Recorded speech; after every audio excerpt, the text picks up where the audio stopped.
Asante sana Mheshimiwa Prime Minister. Wapi makofi ya mama Prime Minister wa kutoka Mozambique jameni? Asanteni sana. Today we gather as a nation, as one people, here at Ithokwe Stadium in Kitui to celebrate Mashujaa Day, our National Heroes Day. Mashujaa Day is an occasion for remembrance, for celebration, and for reflection, and also a day for renewal.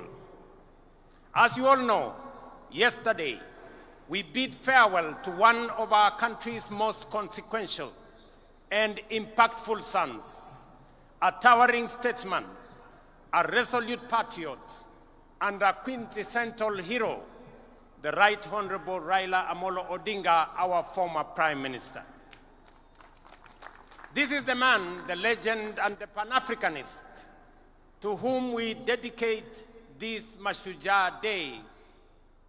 It is for this reason, fellow citizens, in his solemn memory, that I invite us all to now stand and observe a moment of silence in honor and celebration of his remarkable life and service to our great country, our continent, and to humanity.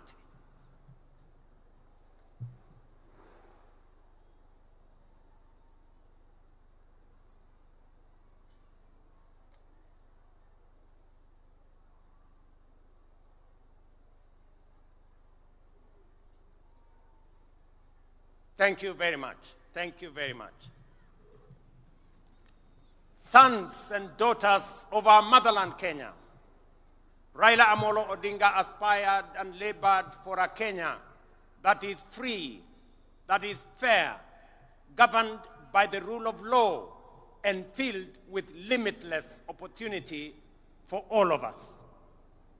Baba envisioned and fought for a nation where, in the immortal words of our national anthem, justice is everyone's shield and defender, where we all dwell in unity, peace, and liberty, and a Kenya that has plenty within its borders.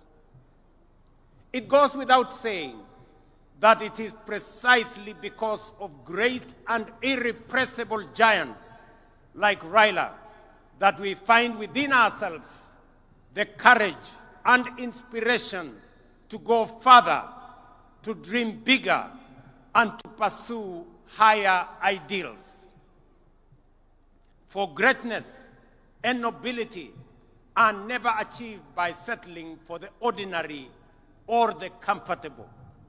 They are seized by those who dare to push the frontiers of possibility, by those who refuse to be confined by what is, but instead reach boldly for what could be. It is in that restless, relentless pursuit of higher ideal, in that unyielding spirit of aspiration, that humanity advances and nations rise. For it is only by stretching beyond our limits that we discover our true strength and fulfill our full destiny. Fellow citizens, as we emerge from a week of profound sorrow and reflection, and as the nation continues to observe the 7 days of mourning on the passing of our former Prime Minister, it is both fitting and worthy that we anchor this year's Mashujaa celebration in the extraordinary and consequential life of our departed legend, the Right Honorable Raila Odinga. In honoring his memory, we also draw from his journey of enduring lessons of courage, service, and unyielding love for country. The first lesson that Baba taught us is to put country above self. Time and again, he reminded us that no disagreement is greater than our unity, no ambition more important than our peace, and no personal interest higher than the welfare of our nation. He famously declared that he would shake the hands of his rivals, whether he won or lost, because he loved Kenya more than he loved Raila Amolo Odinga. That was the measure of the greatness of a man. Early this year, when I invited him to address our cabinet retreat, Baba reiterated the need to ensure, above all else, that Kenya remains a stable and a secure nation. He reminded us that we may hold lofty visions and great ambition, that we may dream big, daring dreams, but without a country and a stable political environment, they would remain mere wishes. Perhaps, more significantly, he told us that an imperfect nation striving for perfection is far better than one that is consumed by chaos and anarchy. And he could readily point to countries in our region that were once stable, but later descended into turmoil and disorder, and decades on, they are yet to regain their stability. There are people still enduring untold suffering and loss. This is the critical lesson that those who criticized and faulted Baba for working with us to stabilize the nation forget or refuse to acknowledge, or they just simply don't care. When some saw the opportunity to bring down their competitors, even if it meant bringing down the country, Baba chose the stability of Kenya. For Agwambo, the specter of a failed state was too grave to contemplate.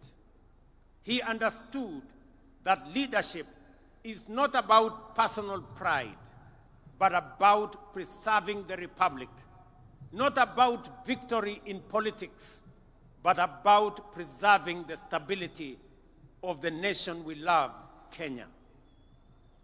Second, fellow citizens, Raila's love for Kenya was deep, steadfast, and unconditional. He once told us that if he were to die and God asked him where he would wish to be born again, he would say without hesitation, "Take me back to Kenya." Such was the depth of his devotion to our beloved nation. He knew that Kenya, like all nations, was not perfect, that nation building was work in progress, that it is only renewed with every generation. He understood that we are an imperfect people, always striving towards a more perfect union. Yet even in our flaws, he saw magic and beauty. In our struggles, he discerned promise, and in our contradictions, he could pick out hope and unity. To Raila, there was no place on earth more worthy of devotion, no people more deserving of faith, and no dream more noble than the Kenyan dream. Thirdly, Baba's life was an example of always choosing and closing ranks for the common good. When our nation faced turbulence last year, for example, I reached out across the political divide. Baba was the first to come to the table to help steady the ship of state, leading to the formation of the broad-based government that has since stabilized our economy and our nation. That is what heroes do. When the stakes are high, they rise above partisanship and put the country first. Even during the last election campaigns, when fate placed us once again on opposite sides of the political divide, Baba spoke words that will echo through generations. He said, and I quote, "I have been to the mountaintop. I have seen the glory land. I may not get there with you, but together we will get there." End of quote. In those words lay the essence of his leadership: selfless, visionary, and anchored in faith that Kenya's destiny transcends any individual. He reminded us that collaboration, even with rivals, is not an act of political convenience, but a sacred pact with posterity. For Baba, it was never about him becoming president. It was about Kenya having a good president, and Kenya moving from a third world status to a first world status in a short time as possible, so that we, as a people and as a nation, can realize our true potential. The glory land that he saw at the mountaintop is the better, the greater, and the more perfect union for which we must now, on this Mashujaa Day, dedicate ourselves anew. Fourth, our former Prime Minister was a foremost preacher of national unity. He tirelessly reminded leaders and citizens alike that our overarching identity is not defined by tribe, region, or creed, but by the sacred bond of being Kenyan. He often urged us to think Kenya first, to let the idea of one nation under one flag rise above all else. And he lived by that creed. When in 2002, he stood before the nation and declared Kibaki Tosha, it was not because he was unaware of where President Kibaki came from. It was because he saw, beyond geography and ethnicity, he saw Kenya as one united nation under God. Fellow countrymen and women, it would therefore be a desecration of his legacy if we were to allow ourselves to be divided by sectarian interests, by the peddlers of hate, or by the see nothing good about Kenya battalion. The fifth lesson from Baba's life is one of unshakable faith in the future. He was a die-in-the-wool eternal optimist. Through every trial, setback, and triumph, the Right Honorable Raila believed that Kenya's best days were still ahead.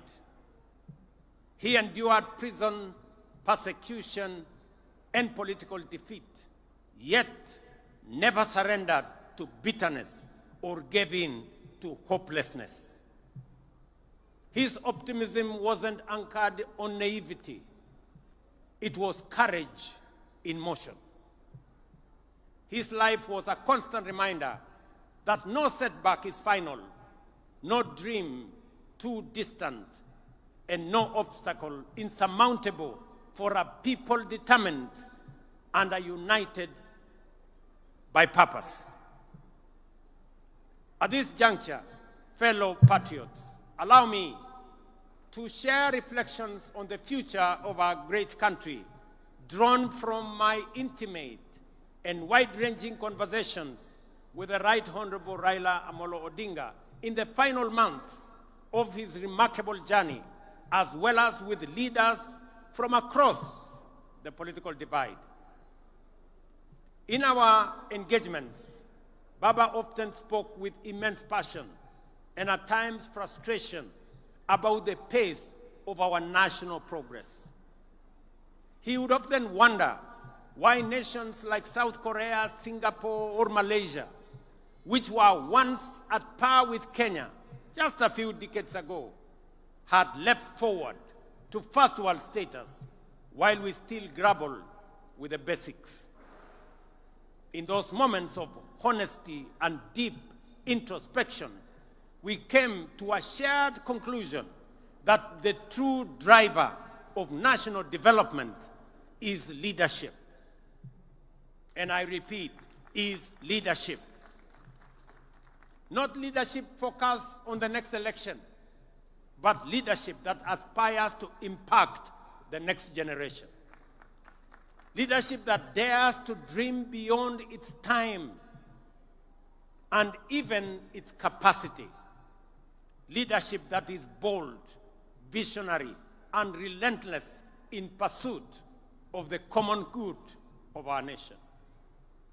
And we agreed that if Kenya is to attain first world status within our lifetime, as it must, we should set for ourselves daring, audacious goals and pursue them with unwavering focus. It is in this very conviction, ladies and gentlemen, that has guided my engagements with leaders and stakeholders from across the political divide. I have consulted with my former boss, the fourth president of Kenya, His Excellency Uhuru Kenyatta. I have held discussions with majority of members of parliament, and they are here. I have consulted with many governors and grassroots leaders from every corner of the nation. And I will continue to engage because Kenya's progress must never be a partisan pursuit. It is a national inclusive mission. Through these deliberations, I have arrived at a clear conclusion that although we have made commendable progress in stabilizing the nation over the last 3 years, the time has come to take the country to the next level. And to do so, we must act decisively on at least 3 national priorities. Our first priority is food security. We cannot speak of prosperity while spending over 500 billion shillings every year importing food into Kenya, including maize, importing wheat, rice, sugar, edible oil, among many. This is not just an economic burden to us. It is a threat to our sovereignty. A nation that cannot feed itself, ladies and gentlemen, is not a nation that can claim to be free or sovereign. The only viable path available for us towards this goal now, fellow citizens, is through the expansion of irrigation and the modernization of our agriculture. Rain-fed farming can no longer sustain our growing population or our aspirations. That is why we have now set an ambitious target to build at least 50 mega dams across Kenya and to bring at least 2 million acres under irrigation. Let me emphasize that this is not a far-fetched dream. It is a necessity that must be realized within the next decade. We must become not only a food secure nation, but also a major exporter of farm produce in the coming years. We have many markets that we have negotiated. We have the American markets under ACOA. We have the Chinese market that is now open for us. We have the European market that we have negotiated under the Economic Partnership Agreement. We have the Africa Continental Free Trade Area market of 1.4 billion that we can export to. Our second priority is enhance value addition, agro-processing, and manufacturing through industrialization. To transform Kenya into a prosperous, job-creating, wealthy nation, we must become a country that makes things, not merely buys or imports them. A country that exports finished products, not raw materials. A country where industries absorb labor, spur innovation, and expand wealth across every region. We are already laying the foundation for this transformation. Through the Africa Growth and Industrialization Initiative, and in partnership with the Afri-Exim Bank, we are establishing special economic zones in different parts of Kenya, in Rea Vipingo, in Dongo Kundu, in Naivasha, in Sagana, in Thika, in Nakuru, in Eldoret, in Busia, in Kisumu, and many other special economic zone areas that we are finding land. These zones will host textile, agro-processing, assembly, and light manufacturing industries, creating tens of thousands of jobs. At the county level, as was mentioned by the governor of Kitui here, we are rolling out county aggregation and industrial parks in all 47 counties. These parks will link farmers to processors, entrepreneurs to markets, and small entrepreneurs to national and regional value chains. We are unwavering in our vision that everything Kenya produces must be processed in Kenya.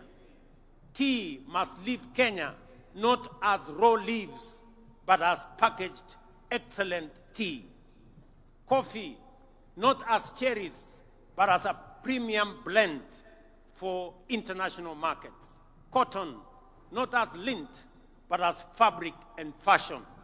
Hides, not as raw skin, but as leather shoes and bags branded, made in Kenya. But we cannot industrialize, ladies and gentlemen, without reliable, affordable, and sustainable energy.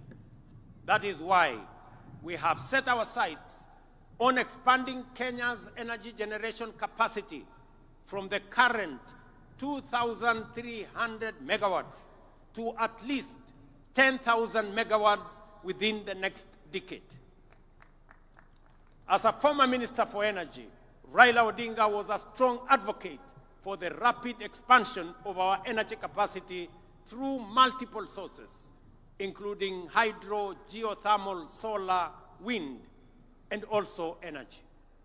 Just for the record, already a lot of research is going on the development of the first nuclear energy plant in Kenya, in Siaya County. With abundant energy, we shall power factories, light every home, and drive Kenya to become the industrial hub of East Africa and the continent. Our third critical area of focus is infrastructure development. Again, Baba, who also served as a Minister for Roads and Public Works and Housing under the late President Kibaki, often reminded me that no economy can flourish without world-class infrastructure.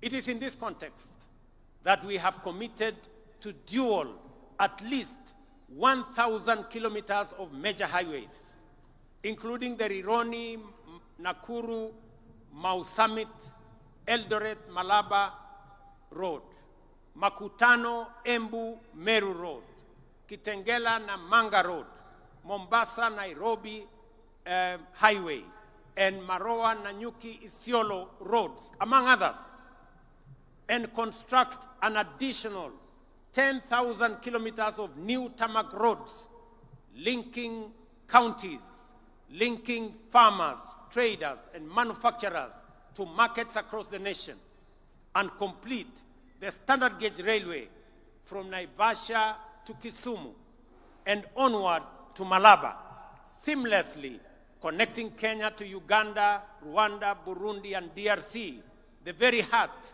of the Africa Continental Free Trade Area dream.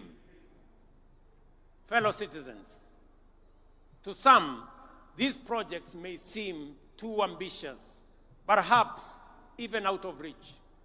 But this is precisely where bold, visionary, and heroic leadership comes into play, the kind that Raila Odinga embodied. It is the reason that on this Mashujaa Day, in recognition of his extraordinary contribution and enduring legacy, the government and the people of Kenya inscribe Raila Odinga's name among the foremost of our heroes under the public seal of the Republic of Kenya. On behalf of a grateful nation and through the authority vested in me as president, I have today posthumously conferred upon the Right Honorable Raila Odinga the highest honor of the Republic, the Chief of the Order of the Golden Heart of Kenya.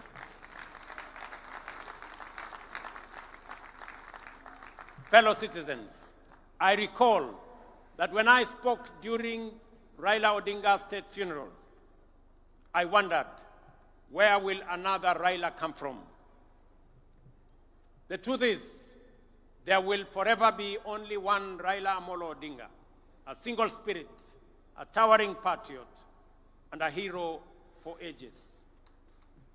But if we, the people he so deeply loved and served, choose to live by the lessons he's taught us, to love Kenya more than we love ourselves, to put unity above division, to aspire for greater, and to serve with courage and conviction, then we can become a great nation of 50 million heroes.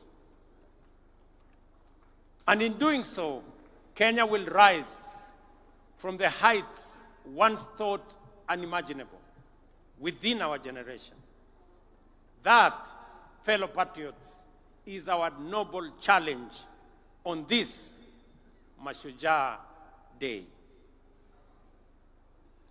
Kabla sijamaliza hotuba yangu, ndugu wananchi wa Kitui na Kenya, kwanza mimi nataka niwashukuru sana wananchi wa Kitui kwa sababu mmekuja kwa wingi sana. Tuko na halaiki ya watu wengi sana hapa Kitui leo, na mmekuja hapa kuunganisha na kuungana na ndugu zenu wananchi wa taifa letu la Kenya. Leo Kenya mzima inajulikana, sherehe ya Mashujaa inafanyika katika mji wa Kitui. Wana Kitui, watu wa Kitui, asanteni sana kwa kuwa wenyeji na kwa kutusaidia in hosting this great day as we celebrate Kenyan heroes. Kutoka kwangu na serikali nzima la taifa la Kenya, nawaambia watu wa Kitui, asanteni sana. Nyinyi pia kwa kufanya tendo hili la kuunganisha Kenya, nyinyi pia watu wa Kitui na wapigia salute kama mashujaa wa taifa letu la Kenya. Nyinyi mnajua, nilikuwa na mpango ya kutembea hapa Kitui kwa shughuli ya mambo ya maendeleo ya taifa letu, hasa mambo ya maendeleo ya Kitui County. Ilikuwa nije hapa Wednesday, na nikuwe hapa tena Ijumaa, na nikuwe tena hapa kesho na kesho kutwa. Nilikuwa nimepanga safari ya siku 5 hapa Kitui na pia katika sehemu zingine za Ukambani. Lakini kwa sababu ya msiba tuliopata, hiyo ziara yangu sasa nitaipeleka mbele kidogo. Wiki 2 zijazo mimi nitakuwa hapa. Mimi nitakuwa hapa. Na nitakuwa hapa makusudi kwa sababu Kitui, Ukambani kwa siku nyingi imewachwa nyuma. Na mimi nimesema kwa vyovyote Mungu anijalie hii Ukambani haitawachwa nyuma tena. Nataka mnisikize jameni, ndugu zangu watu wa Kitui. Sisi ni wananchi wa taifa moja. Sisi ni wananchi wa nchi moja, taifa letu la Kenya. Siasa ya zamani ya ubaguzi, siasa ya migawanyiko na chuki na ukabila ndio imetuletea hasara ya sehemu zingine za Kenya kuachwa nyuma kwa sababu ya siasa duni ya kubagua wananchi wengine. Ndio mimi nimesema kwa vyovyote hii Ukambani haitawachwa nyuma tena. Mnanielewa? Wacha nirudie. Maneno ya zamani ya kusema sijui bomwe, sijui betwe, Ukambani ikabaki nyuma, haitatendeka tena. Nasikia hata kuna wengine wanajaribu kueneza siasa ndogo ati maskini jeuri. Iko maskini jeuri ya kufanya nini? Hakuna umaskini itabaki hapa Ukambani. Tunataka tuungane, tushirikiane, tufanye kazi kwa pamoja. Nataka mnisikize ndugu zangu watu wa Ukambani. Hii stadium tulijenga kama serikali ya Kenya. Tumeweka hapa milioni 750 tujenge hii stadium na bado haijakamilika. Tangojea pengine mwezi moja ikikamilika, tumejenga kila mahali, tumeweka parking mzuri, nitakuja kufungua rasmi ikiwa imekamilika. Na ni kwa sababu tunafanya hivi sio Ukambani peke yake. Tunafanya hivi katika taifa letu la Kenya. Pia nimeamrisha wizara ambayo inahusika na michezo pia tujenge stadium kama hii pale Machakos, na tujenge stadium kama hii pale Wote, pale Makueni. Kwa sababu nchi ya Kenya ni nchi ambayo inajulikana na ni mashuhuri kwa mambo ya michezo, na sababu hiyo stadium and infrastructure ya mambo ya michezo lazima tuwe nayo. Wewe Waziri Mburia unajua vile utafanya. Tukamilishe hii ili mapema mwaka ujao tuanze Machakos na tuanze pale Makueni, kwa sababu tunataka Ukambani itembee sambamba na sehemu zingine za taifa letu la Kenya. Hapa vile vile tumejenga uwanja wa ndege. Mimi nataka niwaeleze ya kwamba hiyo uwanja haijakamilika. Bado tutajenga terminal building. Tunataka hiyo uwanja ikae kama viwanja zingine za ndege sehemu zote za Kenya. Hapa vile kiongozi governor amesema kuna barabara tulisema tumetengeneza. Kuna zingine zimekamilika, kuna zingine bado. Mimi nataka niwahakikishie yale yote ambayo tuliweka katika mpango yetu tutakamilisha, kwa sababu tunataka wakati tunabadilisha Kenya pia Ukambani inabadilika. Sio hivyo peke yake. Nyinyi mnajua ya kwamba mlituuliza tujenge barabara kutoka Kibwezi na mlisema hiyo barabara iende mpaka ishikane kule Mwingi. Hiyo barabara tulijenga ikakuja ikakwama mahali fulani pale. Mahali inaitwa kwa siku ama ni kwa nani? Kwa siku hapo. Sasa mimi nataka niwatangazie. Mahali hiyo barabara ilikwama. Sasa nimetafuta pesa ya kuikwamua, kujenga ifike Migwani mpaka ifike Mbondoni, iungane na barabara ya kwenda Garissa. Tunaelewana jameni? Na nishamwambia Waziri Davis Chirchiri yuko hapa kwamba hiyo barabara sitaki tena mambo ya barabara hiyo kukwama. tunataka tukamilishe hiyo barabara, kwa sababu mpango yetu ni kuhakikisha ya kwamba Kenya inasonga mbele. Nyinyi mnajua hizo barabara na miradi mingine nyingi zilikwama kwa muda mrefu kwa sababu tulikuwa na matatizo na uchumi wa taifa letu la Kenya. Na niliwauliza kwa unyenyekevu, munipatie nafasi kidogo ninyoroshe mambo ya uchumi. Sasa mimi nataka niwatangazie uchumi wa Kenya sasa iko steady. Na sasa tuko na mpango kamili ya vile tutasukuma mambo ya maendeleo ya taifa letu mbele. Vile vile viongozi wetu hapa walituuliza ya kwamba kuna barabara ingine ya kutoka Chuluni kwenda Zombe mpaka Mwitika. Hiyo barabara vile vile sasa tuko na contractor na tutawajengea hiyo barabara, kwa sababu tunataka tuhakikishe watu wa Kitui East, na mimi najua mbunge wenu Bwana Nimrod Mbai yuko hapa, ni mtu msumbufu sana, ananiuliza hii barabara kila mwaka. Vile vile nimeongea na mama anaitwa Rachel Nyamai ya kwamba barabara ya kutoka Ikudha kwenda Mudha mpaka Mutomo, hiyo barabara pia tuijenge, na tayari tumepata contractor wa kujenga hiyo barabara. Vile vile mnajua kuna barabara ilikwama kule Mwingi, ile barabara ya kutoka Kamuongo kwenda Kandwiwa. Hiyo barabara vile vile sasa tuko na pesa ya kukamilisha section ambayo ilikuwa imekwama pale. Vile vile nyinyi mnajua tumepoteza watu wengi, vile governor alivyosema pale Enziu Bridge. Hiyo daraja imekuwa daraja ya maafa.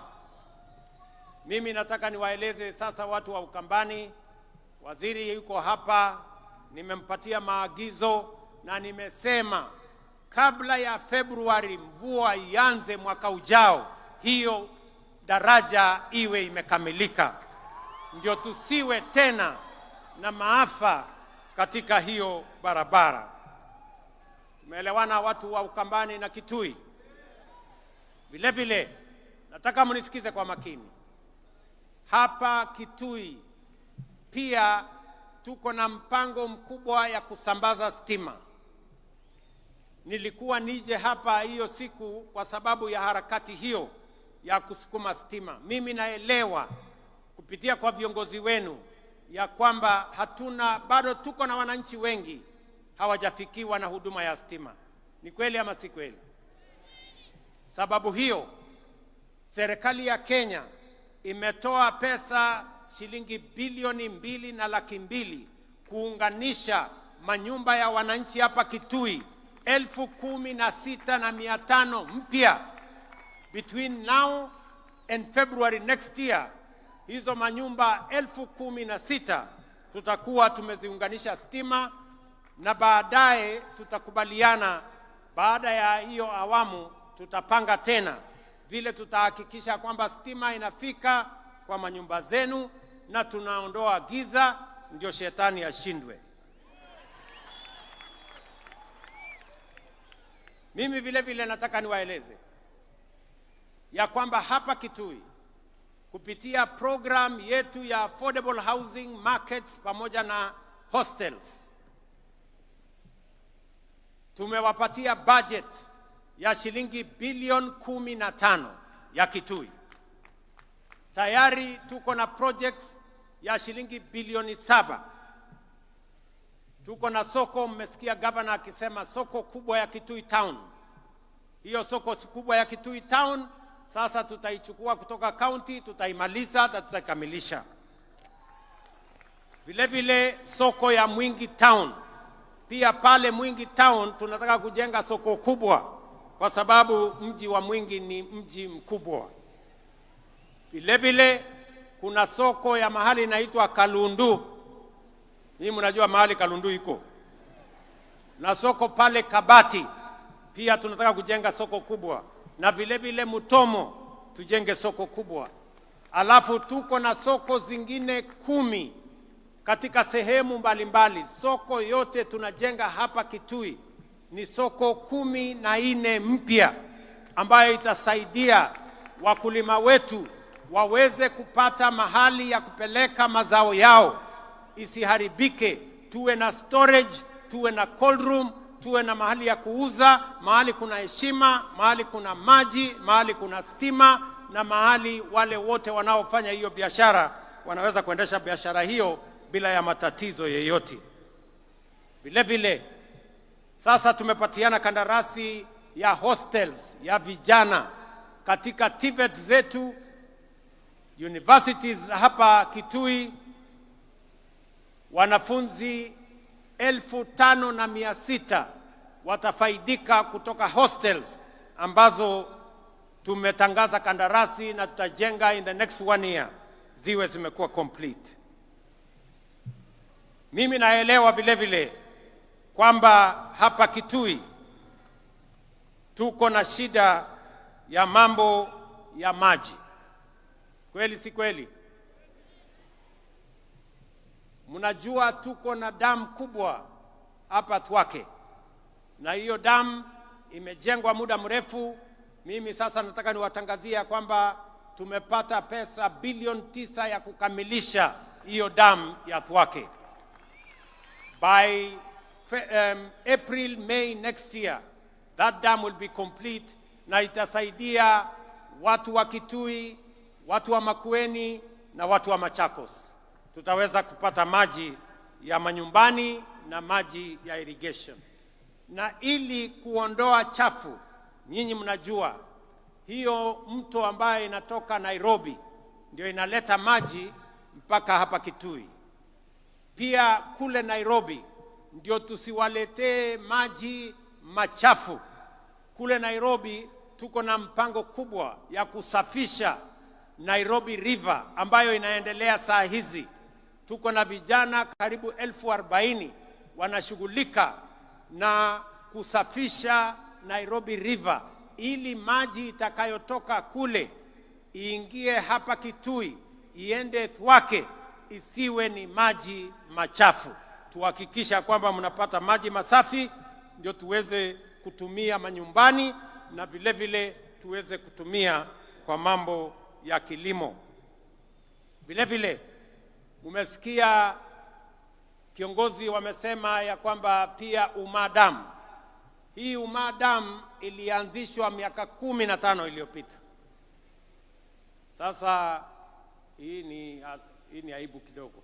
Hii dam jameni, mimi nataka tumalize hii dam by next year, hata kama haijafika mwezi wa 4 tumalize hiyo dam. Hii dam haiwezi kuwa inajengwa watoto watazeeka tukijenga hiyo dam.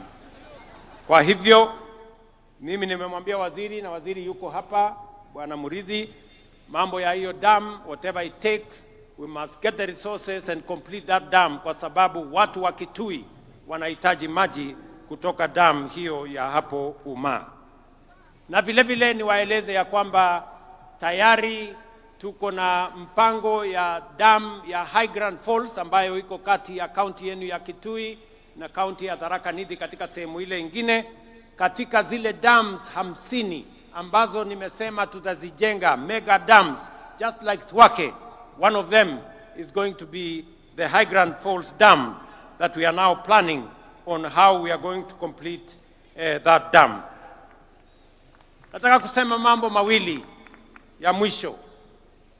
Nyinyi mnajua tumesema ya kwamba tunataka mambo ya afya isiwe ni starehe ya watu matajiri ama watu walio na kazi ama wale wako na uwezo. Tunataka afya iwe ni haki ya kila Mkenya. Na sababu hiyo ndio tumeweka mpango mpya wa universal health coverage ambayo itahakikisha kwamba kila Mkenya anaweza kwenda hospitali yeyote atibiwe na mpango wa serikali iweze kulipia gharama ya hospitali. Watu wa hapa Kitui katika orodha yetu ama statistics yetu, watu wa Kitui ambao mmejiandikisha kwa SHA ni watu 405,000. Watu 405 wamejisajili kwa watu 1,100,100,000, kumaanisha 36% ya watu wa Kitui wamejiandikisha. Mimi nataka niwaulize wananchi wa Kitui, kujiandikisha ni bure. Wewe ujiandikishe. Ukijiandikisha itatusaidia kujua madawa ambayo inahitajika ni kiasi gani, wauguzi ni kiasi gani, equipment ya kutumia katika matibabu ni kiasi gani, na vile vile tumeweka pesa ya serikali kusema kila mwananchi, wewe mtu ya Kitui, ukienda kwa hospitali na umejiandikisha kwa SHA, utoe evidence yako kwamba umejiandikisha kwa SHA, utatibiwa, utadungwa sindano kama ni kudungwa sindano, ama upatiwe dawa kama ni kupatiwa dawa, na serikali ya Kenya itakulipia, usilipe chochote. Na kama kuna hospitali inalipisha wananchi, mimi nataka wananchi wapige report kwa polisi, kwa sababu gharama ya hospitali tumeweka pesa ya serikali ya kulipia gharama ya hospitali kwa Wakenya wote. Kitui mnanielewa? Kitui mnanielewa? Mimi vile vile nataka nitangaze nikiwa hapa Kitui leo kwamba katika mpango wetu wa kupanga ajira na usaidizi wa vijana wa Kenya, tukishirikiana na benki ya kimataifa ama World Bank, tuko na pesa shilingi bilioni 20 ya vijana wa taifa letu la Kenya. Na katika hiyo mpango tunataka vijana 800,000 ili tuwajumuishe katika mipango tofauti tofauti. Tumewaambia vijana wa Kenya wajiandikishe pale katika mtandao *254#. Hapo ujiandikishe, utakuta mahali imeandikwa hapo nyota, uingie hapo ndani ujiandikishe. Number 1, kama wewe ni kijana, haujaenda shule, hauna kosi yeyote umefanya, tunatafuta vijana 90,000 ya kuwapeleka katika courses tofauti tofauti kwa gharama ya serikali ya Kenya. Hautalipa chochote, lakini tutakupeleka college na utapata vile unaweza kujisimamia ukiwa sasa umepata course ama umepata ufundi wa aina tofauti tofauti. Ya pili, tunatafuta pia vijana wale ambao mnafanya kazi, mko na skill, wewe ni fundi lakini hauna makaratasi ya kutambua ya kwamba wewe ni fundi. Pia tuko na mpango ambayo inaitwa recognition of prior learning, ili wewe ambaye uko na ujuzi, uko na ufundi tayari, uko na skill tayari, tukusaidie, tukufanyie recognition of prior learning ili ukuwe na certificate. Wakati unaenda mahali unaenda kutafuta kazi, sasa utakuwa na stakabadhi ya kujua ya kwamba wewe ni fundi wa aina hii ama aina nyingine. Ya tatu, pia tunatafuta vijana wenye biashara ndogo ndogo. Kama wewe ni kijana wa miaka 19 ama kati ya miaka 19 na 29, tunatafuta vijana 1,100 tutakao wapatia kila mmoja wao 50,000 kuendesha biashara zao. Vijana mko, munisikize vizuri. Ijumaa, Friday 24th, hii inakuja. Leo ni Monday, unahesabu Tuesday, Wednesday, Thursday, Friday.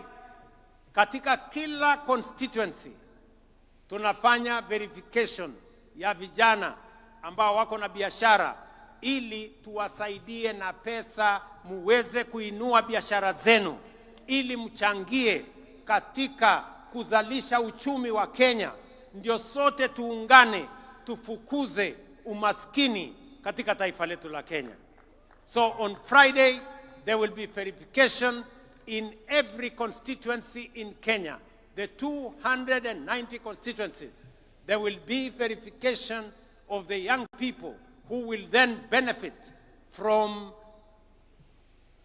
resources that will help them grow their businesses.